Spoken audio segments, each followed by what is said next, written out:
Science-a-Maniac, PH.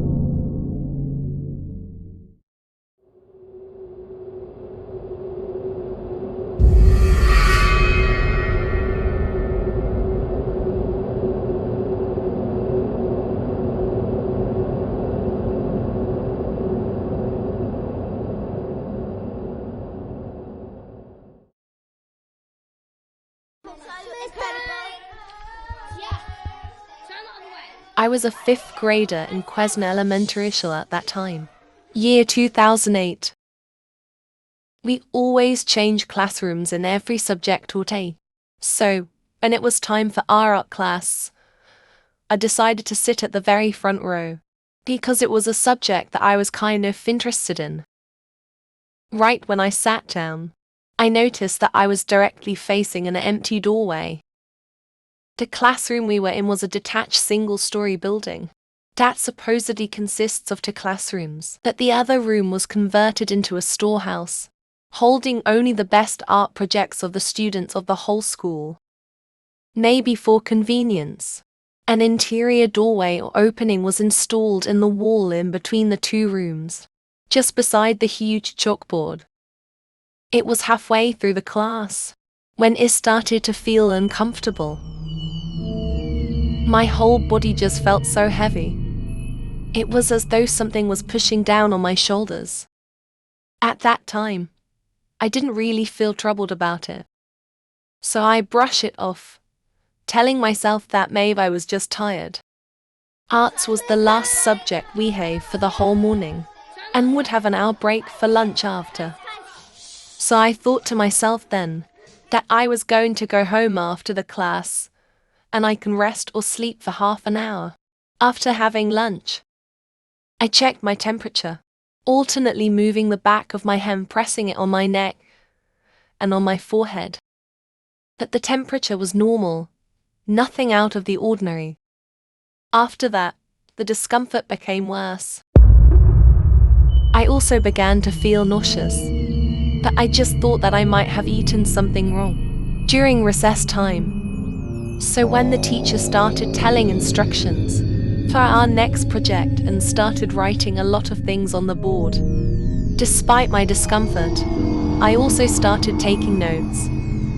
As my head kept looking up at the board then down at my notebook, my eyes would inadvertently pass by the empty doorway, even though I was seriously taking down notes at that time. I still caught sight of something.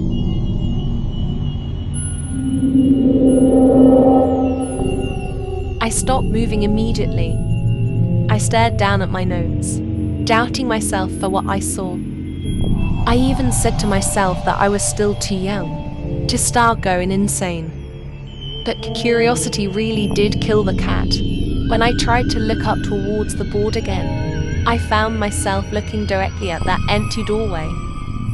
I just thought that I saw something dark in my peripheral vision, that I never expected to see a woman dressed in black, with no feet and no face floating by the doorway, on the other side of the classroom. I was paralyzed in fear, thinking that if I moved even a little bit I might caught the attention of that thing. My classmate who was seated right beside me started to cry.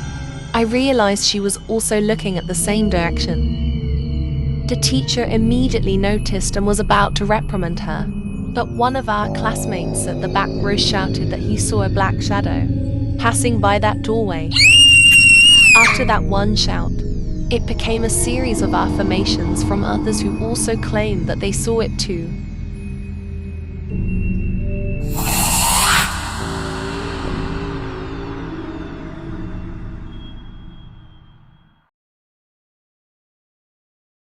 With that, our teacher decided to stop her lessons and began telling us the rumored hauntings in that storeroom. She had a lot of stories to tell, and when the topic eventually shifted to the one we saw, she said that there wasn't any rumors about a black shadow before. When class ended, I noticed that the nausea and the heaviness I felt before was gone. I went home for lunch.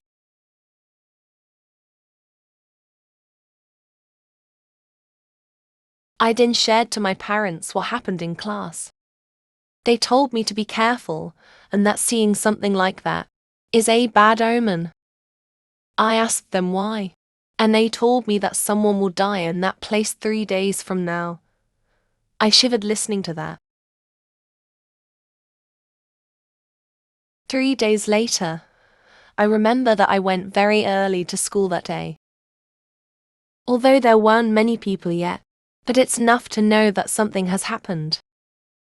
I saw both teachers and students gathered on the one-lane road, all staring down at the concrete.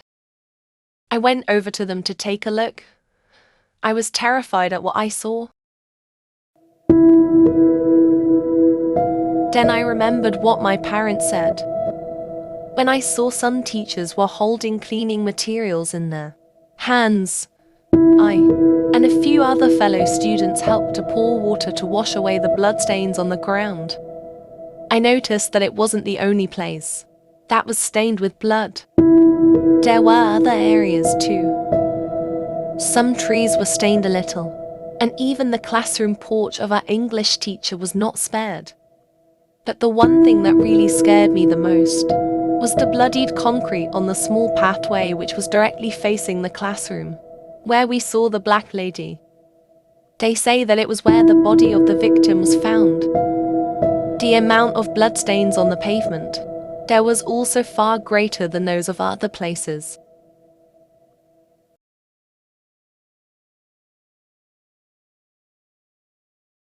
Later that day, I overheard some teachers talking about what happened. They talked about why the victim was murdered, saying that the woman had a secret affair and was caught by her husband, and was chased here at the school where she was caught and brutally murdered.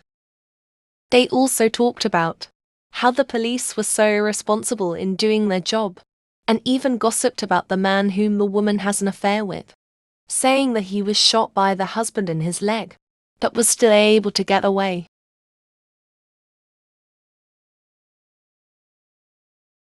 Then I learned the reason why their school was a bloody mess.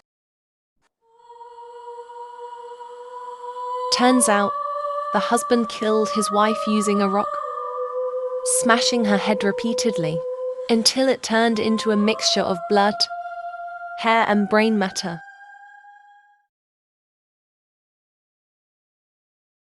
If you like to hear your story, you can send it via email at insomaniacph@gmail.com. And don't forget to like, share, and subscribe. And also, hit the notification bell for more updates, because if you don't, you will be haunted.